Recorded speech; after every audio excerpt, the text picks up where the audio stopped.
So President Biden campaigns in Texas today, doing a bit of a fundraiser there, a day after he went to Arizona and also Nevada the day before that. His campaign is working to court Latino voters that were critical in 2020, as polls show that he's got a lot of work to do. Fox News contributor Mark Thiessen is here. Mike, hello to you and good morning. I want to talk about Latinos and African Americans, all right? So here's what the numbers and some of the polling are now suggesting. This is what our voter analysis showed in 2020.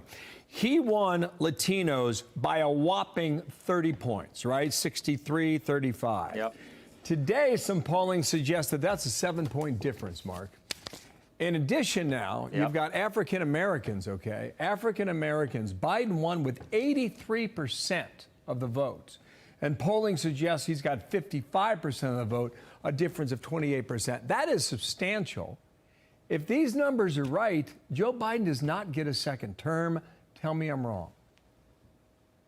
You're 100% right. Look, I mean, Joe Biden is the most unpopular president in the history of our country going back to Harry Truman since the modern polling era began. He's losing ground with every demographic group, so it makes perfect sense that he's losing ground with blacks and Hispanics as well. They're experiencing the same inflation we are. They're experiencing the same crime rates we are. They're watching the same foreign policy disasters as the rest of the country. So it makes sense. But this is the problem that they face is that they need more Hispanic and black votes going into the 2024 election because the Republican Party has displaced the Democrats as the party of the working class. The Democrats have become a coalition of coastal elites and minorities. And so if you lose that working class vote, you have to increase your margin with black and Hispanic voters, and they are doing the opposite. They are losing ground with those voters, and they are stuck because every time they go further left to pander to the coastal elites who are liberal, black and Hispanic voters tend to be moderate to conservative. So they alienate them further. So the more they try to pander to their to the white liberal elites in the major cities around the coast, the more they drive away black and Hispanic voters and compound their problem. If they're watching the DNC or the White House, they're not going to like what I'm about to show them right now. Ann Seltzer out of Iowa works with the Des Moines Register, works with Cornell College in the eastern part of that state. She came out with some whoppers overnight. Here we go. Disapproval number for Joe Biden is at 57%. That's a new high for this poll, okay? Suburban women at 46%. How's that shake down, all right, come November? Here's another one. Trump favorability is now at 46% in their poll, which is up 8 points since March of last year. Your take on that, Mark? So as I was describing the change in the parties, the Republican Party has been the party of the working class. They started losing suburban women with Trump, but gaining working class voters. And they gained, and they had super majorities of the minority groups. If he starts losing with suburban women too, on top of losing the working class, and minority voters are dispirited and are turning on him, he's toast. And if you lose a segment of the electorate, you have to double down on the other segments of the electorate, and they're losing ground everywhere. Well, more numbers to come as we go through it. Thanks, Mark. I'm Steve Doocy. I'm Brian Kilmeade. And I'm Ainsley Earhart. And click here to subscribe to the Fox News YouTube page to catch our hottest interviews and most compelling analysis. A manhunt is currently underway after a brazen prison break. Authorities in Boise are looking for 2 suspects after an unknown accomplice helped an inmate escape from a hospital. 3 officers were shot during the process. The inmate and the unknown accomplice got away in this car. Police say both of them should be considered armed and dangerous. ABC's Phil Lipoff is following this story for us. So what do we know about how all this went down? Who's in the mugshot there? Tell us about the search. We don't have a lot of details, Phil. It's up to you to fill in the blanks. All right, well, here we go. This is just like something you would see in a movie. It really was. It was, in effect, a prison break. The inmate they're looking for is Skylar Mead. He was in a prison in Boise, and he got into a fight around 2:15. He was taken to an emergency room of a hospital in Boise. After he was treated and he was being taken out of the emergency room by 3 Department of Correction officers, someone was waiting for him, someone who was armed with a gun.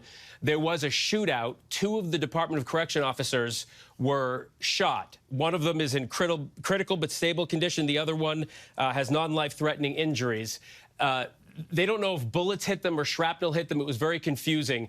There was a call of an active shooter at the hospital. So Boise police arrive and they see a man with a gun. They shoot that man. It happened to be the third correction officer.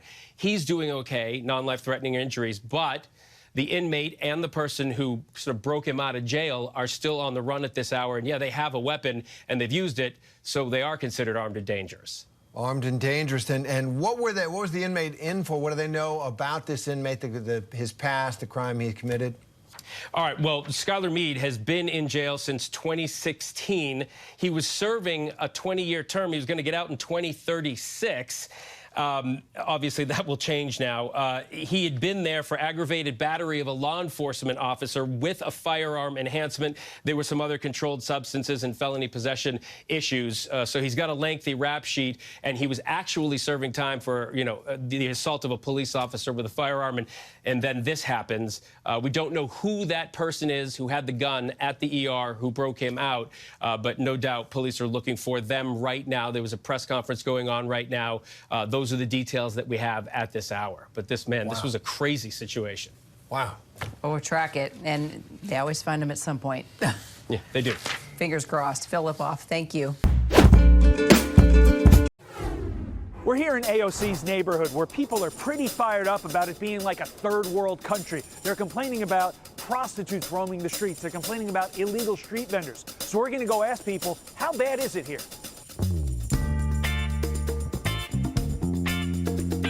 Do you see your Congresswoman AOC a lot in this neighborhood? I don't. So how often do you see AOC in this neighborhood? Not much. AOC wants to help the people and goes and hides. She's a liar. Have you noticed a lot more illegal vendors on the streets? Absolutely, yes. It's been a normal for many years.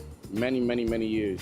They're crowding the street and people cannot walk or go past by them. It's visual. Everybody sees it. But nothing's been done. Prostitution and everything is going on in this area. In this area? In this area, prostitutes? yes. And nobody does anything about it? Nothing.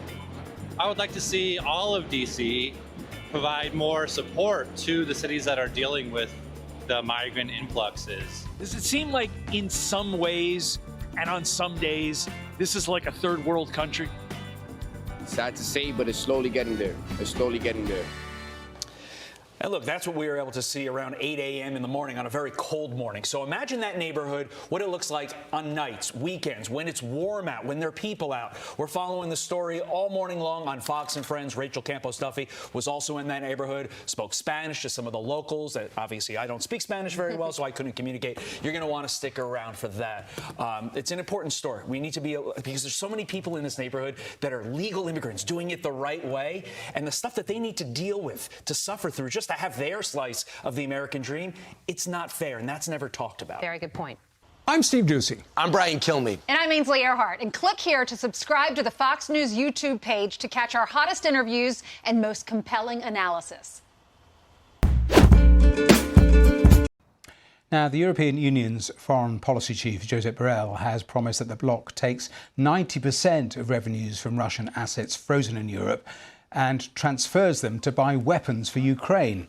Under Mr. Borrell's plans, proceeds from the assets, such as interest payments, would go to the European Peace Facility, which provides military aid to countries outside the EU. Russian officials have called that move potential theft and warned about potential consequences for those who actually make those decisions. Well, earlier I spoke to Timothy Ash, who's an economist and associate fellow in the Russia and Eurasia programme at Chatham House. He gave me his assessment of the figures being talked about.